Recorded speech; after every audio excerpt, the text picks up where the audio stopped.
Mariana novamente e hoje nós vamos estudar leis de Kirchhoff. Então, antes da gente entrar propriamente nas leis de Kirchhoff, eu vou trazer 3 conceitos para vocês de circuitos elétricos que vão ser muito importantes para a gente poder analisar os circuitos. O primeiro é o ramo. E o que é o ramo? O ramo é uma parte do circuito que está localizada entre 2 nós consecutivos. Então, por exemplo, aqui nós temos esse resistor que está entre 2 nós e ele é um ramo. E o que é um nó? O nó é a parte do circuito que interliga 2 ou mais ramos. Então, onde eu tiver 2 ou mais ramos conectados, ali eu tenho o que eu chamo de nó. E nesse nó, as correntes elas vão se dividir. E a malha é um caminho fechado do circuito que começa e termina no mesmo nó. Então, entendendo esses 3 conceitos, vamos entrar agora nas leis de Kirchhoff, que elas foram feitas, então, para que a gente possa resolver circuitos, encontrar corrente, tensão em circuitos em que não é possível reduzir.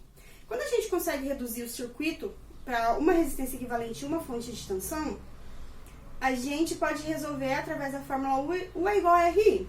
Agora, quando a gente não pode resolver circuitos, reduzir circuitos por conta das componentes que fazem parte dele, às vezes não é possível encontrar resistências equivalentes, é necessário utilizar, então, as leis de Kirchhoff, que são 2, as leis dos nós e as leis das malhas. E agora, nós vamos aprender mais sobre elas. Então, vamos para a primeira lei de Kirchhoff, também chamada de lei dos nós. Então, se em um circuito eu tenho um nó conectando 2 ou mais ramos, pelo princípio de conservação das cargas elétricas, eu posso dizer que o somatório de todas as correntes que chegam ou saem desse nó é 0. Ou que a soma das correntes que chegam a esse nó é igual à soma das correntes que saem a esse nó. Então, aqui eu tenho esse circuito, onde eu tenho uma fonte de tensão, um gerador. Eu tenho R1, R2 e R3. O meu gerador está entregando uma corrente que eu vou chamar de 1. Essa corrente, ela vai vir para cá, saindo do lado positivo do gerador. Quando chegar aqui, I1 vai se dividir para I2 e I3. Certo? E eu posso dizer que I1 mais I2 mais I3 é 0. Porque o somatório de todas as correntes que chegam ou saem de um nó, ele tem que ser igual a 0. I1 está chegando. I2 e I2 e I3 estão saindo, igual a 0. Ou eu posso dizer que I1 é igual a I2 mais I3. Se durante a resolução do meu problema acontecer de eu encontrar uma corrente com valor negativo, significa apenas que o sentido adotado da corrente está errado. Agora vamos para a segunda lei, também conhecida como lei das malhas. A lei das malhas ela é aplicada dentro das malhas, que são os caminhos fechados dentro do circuito, que começam e terminam no mesmo nó. E a lei das malhas nos diz o quê? Que a soma de todos os potenciais ao longo de uma malha, ela tem que ser 0. Então, o somatório de todos os potenciais da malha é igual a 0.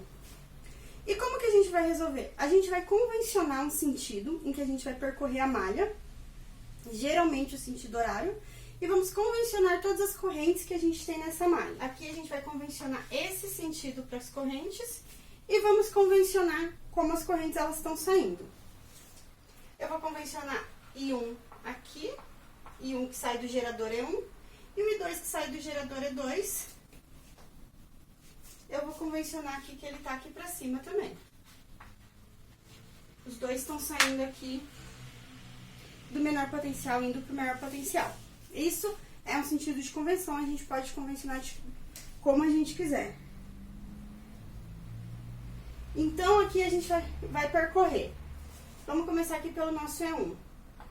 A corrente, ela vai estar entrando no polo positivo. Eu vou estar entrando aqui na...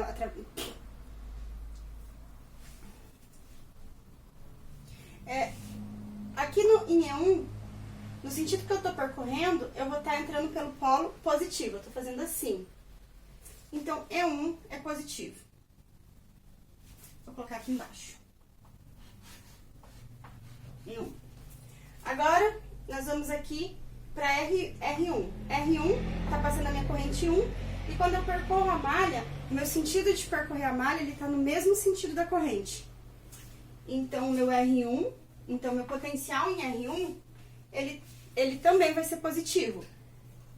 Eu vou representar ele como R1 vezes I1.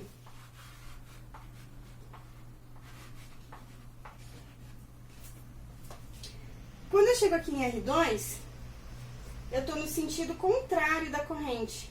Então, eu vou ter menos R2 vezes I2. Aqui eu estou chegando pelo polo negativo, então eu vou ter menos E2. E aqui eu vou ter minha corrente 1 para cá. Então, eu vou estar no mesmo sentido da corrente, ele vai ficar mais R3 vezes I1. Isso tudo tem que ser igual a zero. Essa, então, é a segunda lei, ou lei das malhas. Geralmente, quando a gente vai resolvendo circuitos através das leis de Kirchhoff, é muito comum a gente utilizar as duas leis combinadas.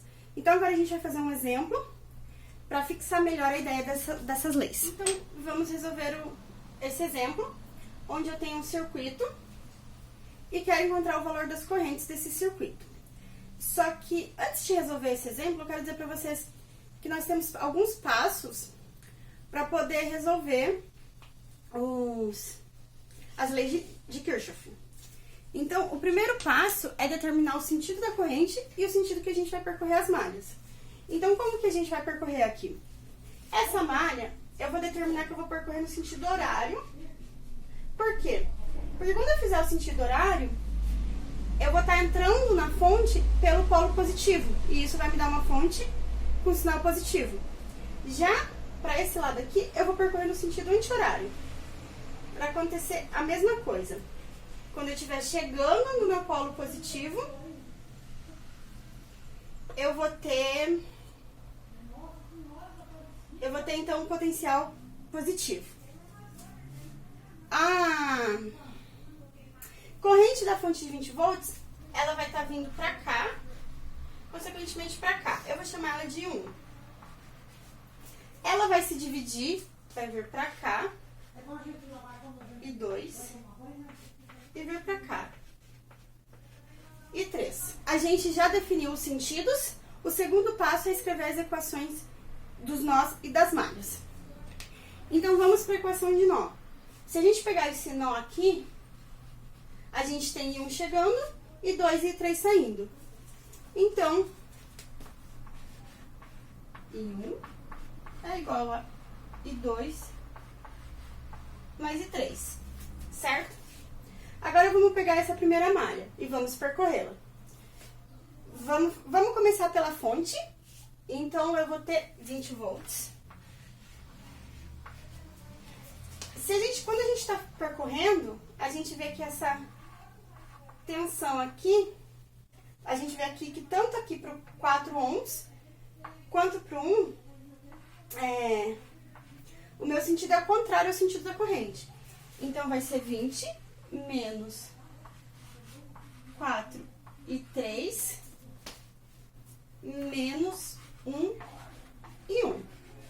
Agora, vamos para segunda malha. Vou ter 7 volts, porque a gente já convencionou para que quando chegasse na fonte, a minha DDP fosse positiva. Então, 7. Ela tá vindo aqui, ela tá no sentido contrário de 3, então vai ser menos 4 e 3. E ela tá no mesmo sentido de 2, então vai ser mais 1 e 2. Então, a gente já determinou as nossas equações. A primeira coisa que eu tenho que fazer é isolar alguém aqui nessa corrente. Então, eu vou isolar o I2. Mas isso é só uma questão de escolha. Vocês podem isolar quem vocês quiserem. Dependendo da escolha vai facilitar, dependendo vai ficar um pouco mais complicado. Então, por isso eu vou isolar o I2. I2 vai ser igual a I1 menos I3. Então, eu vou substituir o I2 aqui na equação do I2. Nessa primeira equação vai continuar igual. Eu vou ter 20 menos 4 e 3 menos 1 e 1.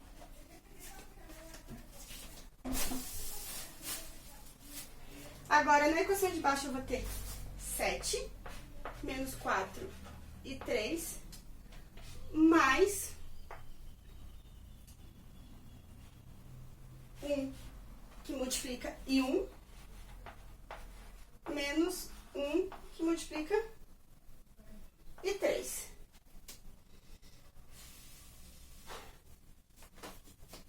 Agora, eu vou simplesmente somar as minhas equações. Então, eu vou ter 27 e 3, eu tenho menos 4 e 3, menos 4 e 3, menos 1 e 3. Eu tenho menos 9 e 3. E 1, aqui eu tenho menos e 1 e aqui eu tenho mais e 1. O menos e 1 corta. Então, eu tenho que 27 menos 9 e 3 vai ser igual a 0. Aqui eu esqueci de igualar a 0. Então, se eu for isolar, eu vou ter que 27 é igual a 9 e 3. E 3 é igual a 27 sobre 9, que é 3. Agora eu pego qualquer uma das equações para encontrar a corrente 1. Agora eu pego qualquer uma das equações para encontrar as correntes que faltam. Então, eu vou escolher essa equação aqui, 20 menos 4 e 3 menos 1 e 1 igual a 0, para encontrar o I1. Então, vai ficar 20 menos 4 vezes 3 menos 1 e 1 igual a 0. E 1 vai ser igual a 20 menos 4 vezes 3, 12. E 1 é igual a 8. Agora é só substituir aqui o I1 e o I3 na equação do I2 para encontrar o I2. Então, aqui, I1 é 8, I3 é 3, I2 é 5 ampere. Então, se a gente for fazer, utilizar a primeira lei de Kirchhoff, a lei dos nós, para verificar se está correto, lembra-se que o somatório de todas as correntes em um nó é igual a 0. Então, eu vou ter I1 é 8. I1 está entrando é positivo e 3 e 2 estão saindo, a gente vai convencionar que eles são negativos. Então, vai ser 8 menos I2 é 5 menos 3. Isso vai ser igual a quanto? 8 menos 5, 3. 3 menos 3, 0. Então, nós encontramos as três correntes. I1 é 8 ampere, I2 é 5 ampere e I3 é 3 ampere. É isso. Muito obrigada.